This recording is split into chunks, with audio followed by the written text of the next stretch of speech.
हरे कृष्णा। राजा पृथु बोले, हे नारद जी, आपने कार्तिक मास में स्नान का फल कह दिया।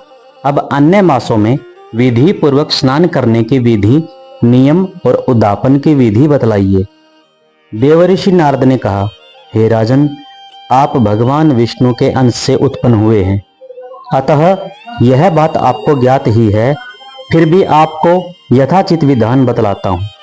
आश्विन माह में शुक्ल पक्ष की एकादशी से कार्तिक के व्रत करने चाहिए। ब्रह्म मुहूर्त में उठकर जल का पात्र लेकर गांव से बाहर पूर्व अथवा उत्तर दिशा में जाना चाहिए। दिन में या सायंकाल में कान में जनेऊ चढ़ाकर, पृथ्वी पर घास बिछाकर, सिर को वस्त्र से ढककर, मुंह को भली भांति बंद करके, थूक व सांस को रोककर मल व मूत्र का त्याग करना चाहिए। तत्पश्चात मिट्टी व जल से भली भांति अपने गुप्त अंगों को धोना चाहिए।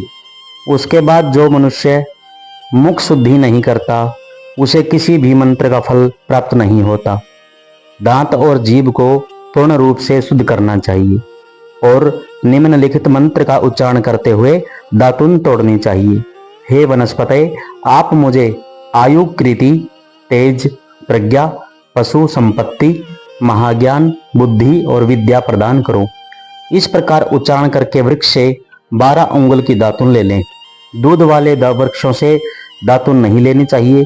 इसी प्रकार कपास, कांटेदार वृक्ष तथा जले हुए वृक्ष से भी दातुन लेना मना है।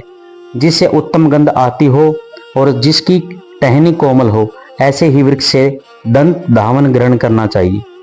प्रतिपदा, अमावस्या, नवमी, छठी, रविवार को और चंद्र तथा सूर्य ग्रहण में दातुन नहीं करनी चाहिए।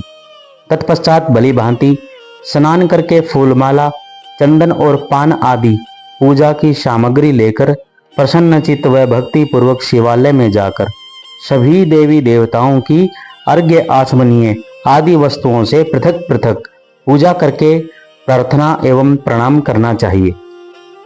फिर भक्तों को स्वर में स्वर मिलाकर श्री हरि का कीर्तन करना चाहिए। मंदिर में जो गायन भगवान श्री हरि का कीर्तन करने आए हों, उनका माला, चंदन, तांबुल आदि से पूजन करना चाहिए, क्योंकि देवालयों में भगवान विष्णु को अपनी तपस्या, योग और दान द्वारा प्रसन्न करते थे।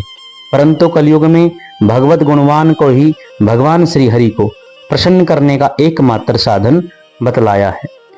नारद जी राजा पृथु से बोले, हे राजन, एक बार मैंने भगवान से पूछा कि हे प्रभु, आप सबसे अधिक कहाँ निवास करते हैं? इसका उत्तर देते हुए भगवान ने कहा, हे नारद, मैं वैकुंठ या योगियों के हृदय में निवास नहीं करता, अपितु जहाँ मेरा भक्त मेरा कीर्तन करते हैं, मैं अवश्य निवास करता हूँ। जो मनुष्य चंदन, माला आदि से मेरे भक्तों का पूजन करते हैं, उनसे मेरी ऐसी प्रीति होती है जैसे कि मेरे पूजन से भी नहीं हो सकती। नारद जी ने फिर कहा, शिरीष, धतूरा, गिरिजा, चमेली, केसर, कंदार और कटहल के फूलों व चावलों से भगवान विष्णु की पूजा नहीं करनी चाहिए। अड़हल, कंद, गिरीश, जूही, मालती और केवड़ा के पुष्पों से भगवान शंकर की पूजा नहीं करनी चाहिए। जिन देवताओं की पूजा में जो फूल निर्दिष्ट हैं, उन्हीं से उनका पूजन करना चाहिए। पूजन समाप्ति के बाद भगवान से क्षमा प्रार्थना करनी चाहिए।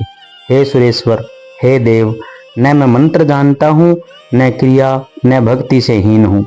मैंने जो कुछ भी आपकी पूजा में किया है, उसे आप पूरा करें। ऐसी प्रार्थना करके उसके बाद साष्टांग प्रणाम करके भगवत कीर्तन करना चाहिए। श्री हरि की कथा सुननी चाहिए और प्रसाद ग्रहण करना चाहिए। जो मनुष्य उपरोक्त विधि के अनुसार कार्तिक व्रत का अनुष्ठान करते हैं, वह जगत के सभी सुखों को भोगते हुए अंत में मुक्ति को प्राप्त करते हैं। जय श्रीमन नारायण।